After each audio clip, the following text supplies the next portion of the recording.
Welcome to your weekend focus for November the 17th, the 18th, and the 19th, 2017. My name is Tilly, and this is Tarot with Tilly, and thank you. Thank you truly for all of the positive, loving, supportive energy you send my way each and every day. Now, what does the energy hold for us today?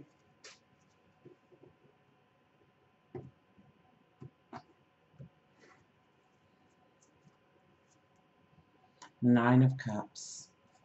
The table is set. We have lots.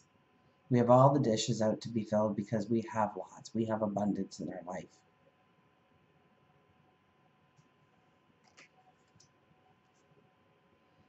The Chariot. Focus on the path forward. Look at that. You know, we have the sun and the moon coming together in a new moon, and we have the dark horse and the white horse. The night and the day.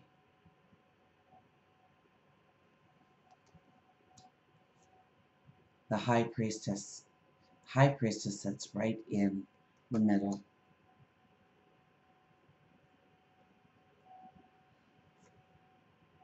Ace of Wands. And the Seven of Cups. Oh goodness, the Seven of Cups is there. Well, we'll see how it goes. So we have the Nine of Cups, the Emperor, the High Priestess, the Ace of Wands, and the Seven of Cups in front of us here. Let's start with the Nine of Cups. Nine of Cups is the wish card. What do you wish for? What is your definition of abundance?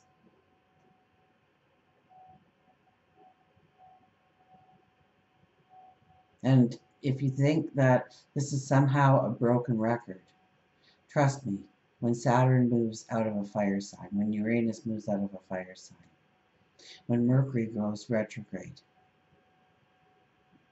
we won't be putting labels on our dreams, our goals, the big picture, what abundance means to us. This is the time when we need, and we're running out of time, to really center ourselves on what is abundance to us personally. If nobody's listening and nobody's watching, and it doesn't matter to anybody but you, what would be your definition of abundance? Is it a great career, success, perhaps in the community, a loving family, good health, well-being, peace of mind, money, that house in the country, friends, relationships, partnerships?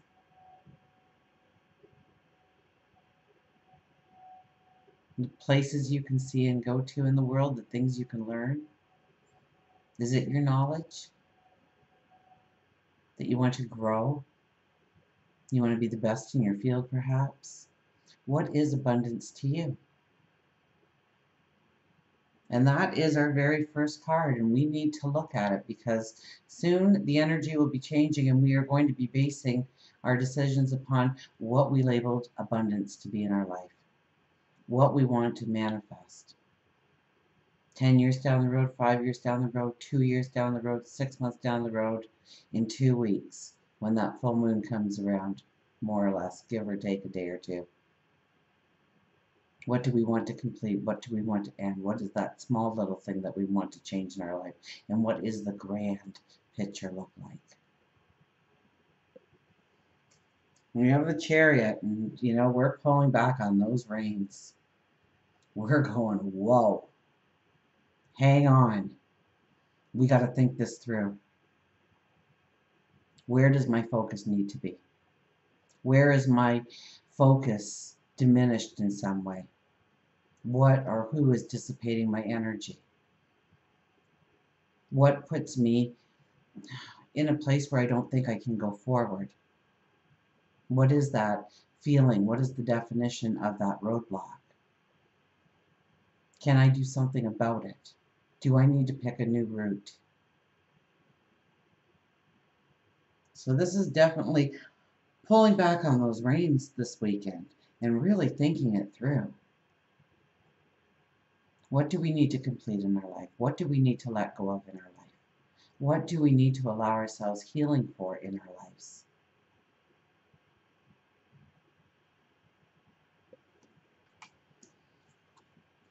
The High Priestess sits in the middle, and she brings you that spiritual magic, that you are in the right place at the right time. And maybe because you allowed that closure in your life, you are ready for the new door to open, for you to see your tomorrow. You're in the right place at the right time. You walk around the corner and you bump into somebody. You meet somebody in passing, standing in a line, joining a new group, joining up with like-minded people, positive people. She brings in the magic. She brings in the magic to make the impossible possible in your life. She gives you a key for that door.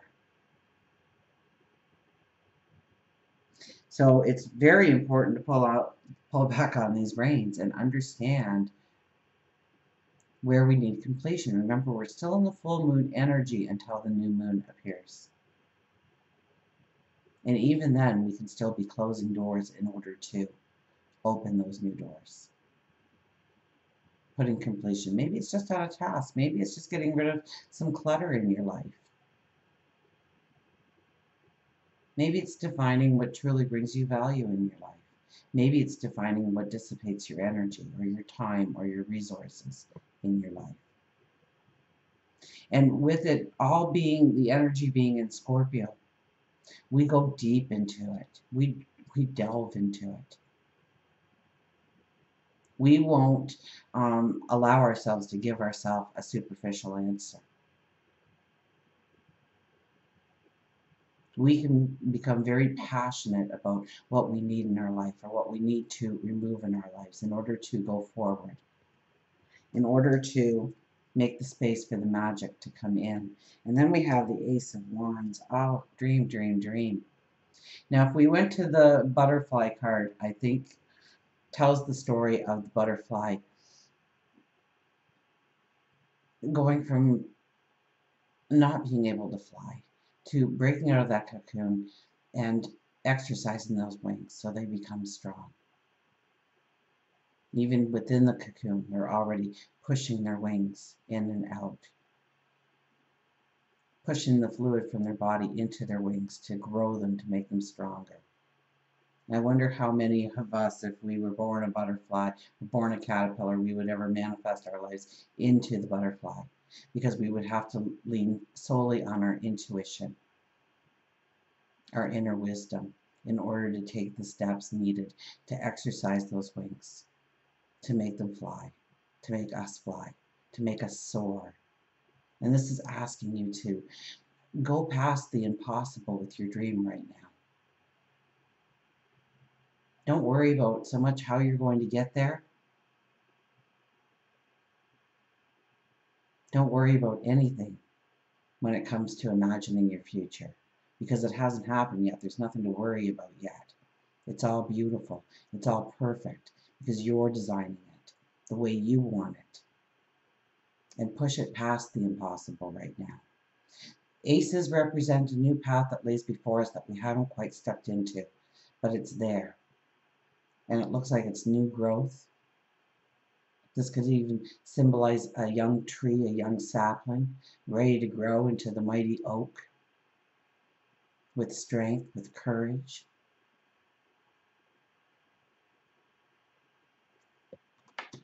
And then we have the Seven of Cups.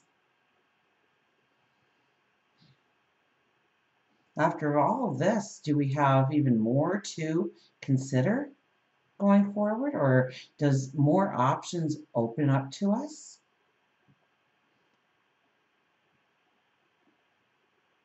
Do we start to grow and connect the dots and know that abundance truly can't just be in one area of our life, but it has to be a balanced life? We have to take care of our health while we're in relationships, while we are working for that career, while we are growing that family. while we are getting together with friends, while we are taking time for our passions, our quiet moments, our time for reflection.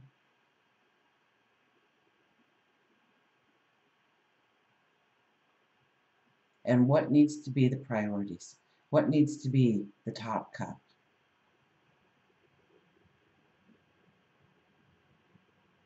So our focus on what needs to happen may not be as great as we would like it to be. So we have to really focus. We really have to take time to center ourselves and reflect. Pull back on those reins. Understand what abundance is to us. And yes, please do those new moon affirmations, because the high priestess is right here in the middle saying, what do you want, child? It will be yours. Make sure you're choosing wisely. Make sure that you've seen the big picture. Make sure it even scares you a little bit, because it's unknown, it's unpredictable, it's exciting, it fills you with passion, it fills you with love, it fills you with joy. When you think about it, your breathing starts to still, your body starts to relax. You feel it, you feel the emotion of happiness, of peace of mind, of good health, of being loved and loving.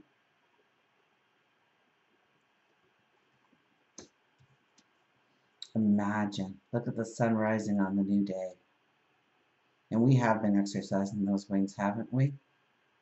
Because we look like a mature butterfly there, ready to go forward, ready to fly off into the horizon, right into that new day dawning.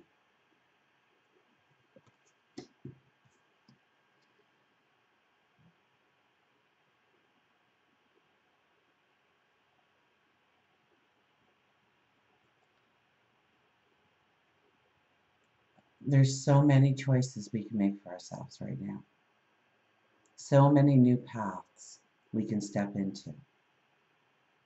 Which one do you believe the most? Which one are you kind of putting at the bottom just because you really don't think you deserve it? Because maybe you need to reconsider that and move it to the top. Maybe that is the one you deserve the most. And you do not give yourself enough credit for how smart you are, how brave you are, how courageous you are, how worthy you are.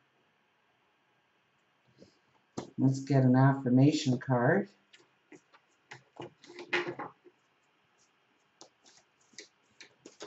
Or two. Oh, all the cards went flying. How many did we get? Two? Well, two it is. We got Fortune's Wheel and Star. Ooh, 17. 17, 17th, 18th, and 19th. We have the Star and the Fortune's Wheel, which is a 10. New beginnings, new starts. Which one shall we do first? We'll do the Star.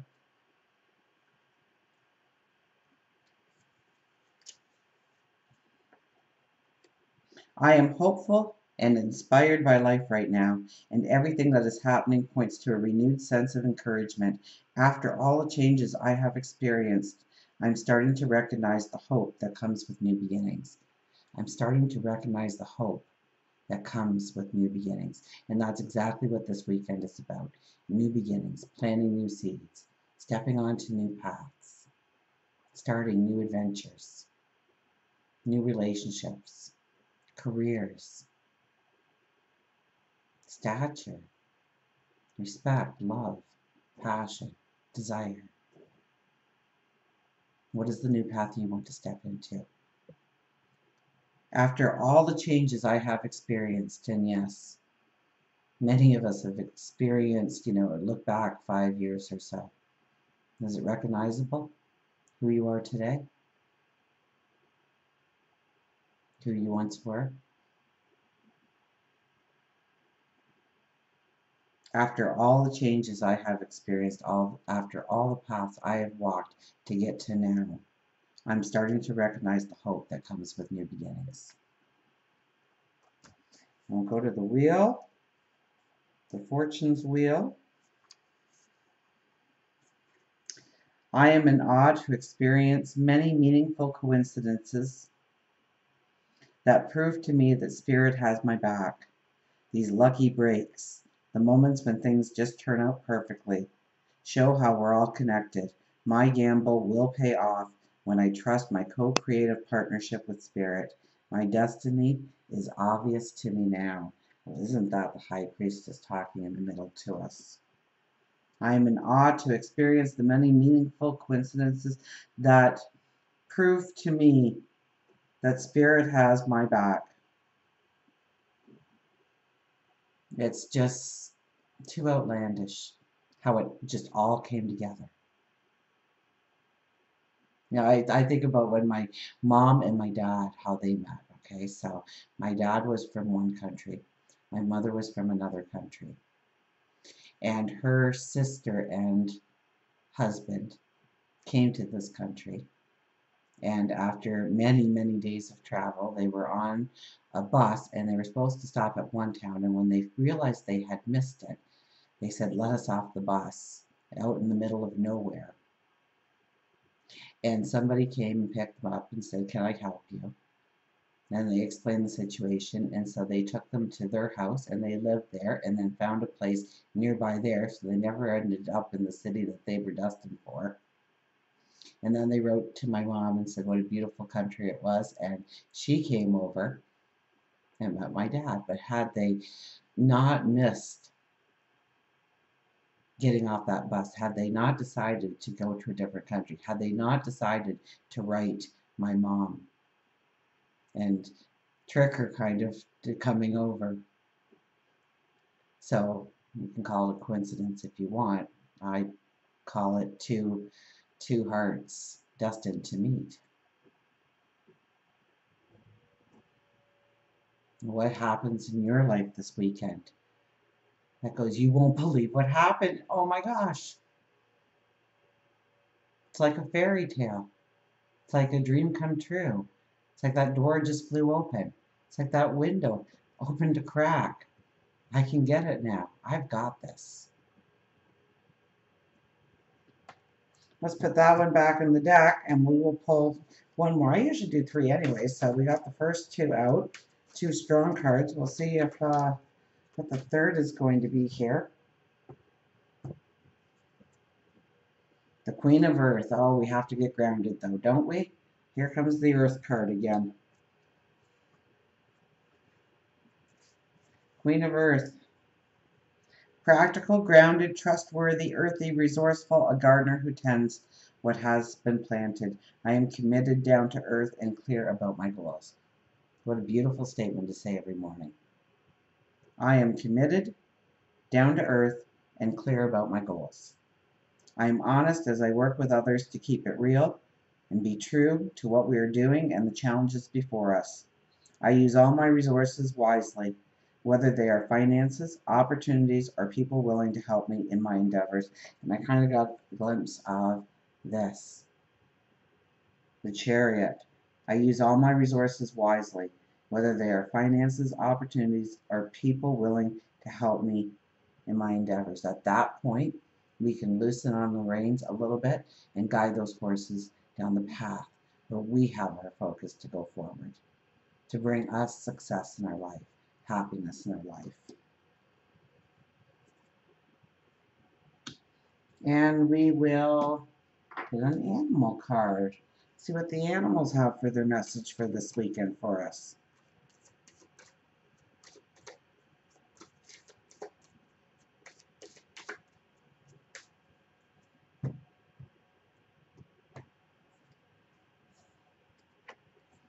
And don't forget to be grateful. We have the blessings card.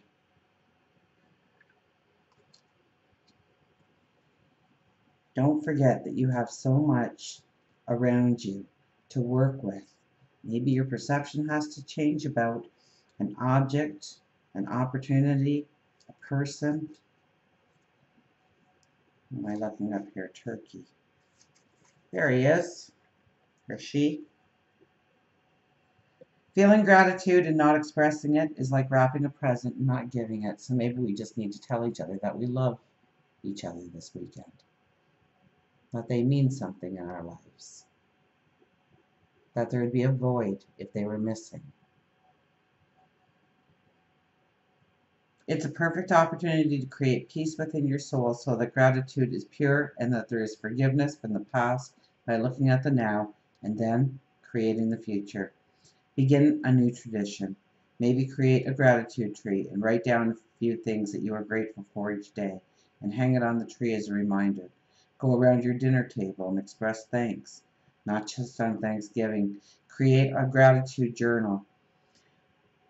Whatever way you want to express your gratitude, to spotlight your blessings, do it so that there is a constant reminder around you, so that you can see that you are blessed, even when you feel otherwise.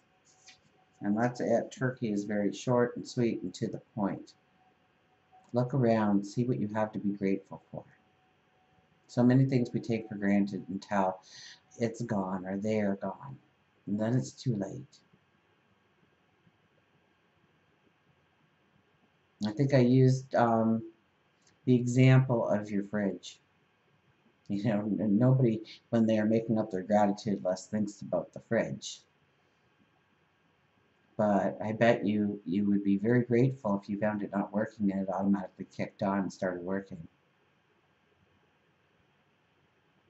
And if you couldn't do that, then you were very grateful when the new fridge appeared, but chances are it won't stay on your gratitude list.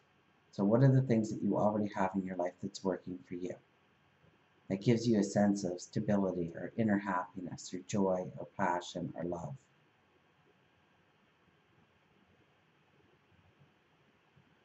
There's an exercise where, I'll count to 5 and then I'll say go. And you write down as fast as you can as many things that you are grateful for until I yell stop.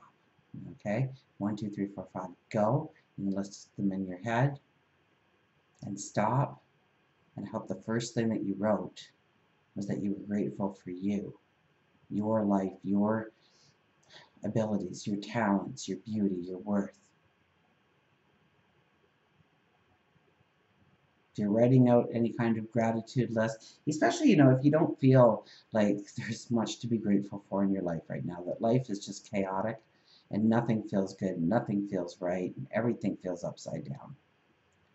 Take a piece of paper and a pen. Hopefully use blue ink, but not necessary. And write down one thing you are grateful for. And it might just be that you have a pillow to lay your head on, or maybe it's your fridge. Write it down, read it aloud, go to sleep. And the next night, write down a second thing. And now read the two. Do that for 7, 10, 20 days, a month.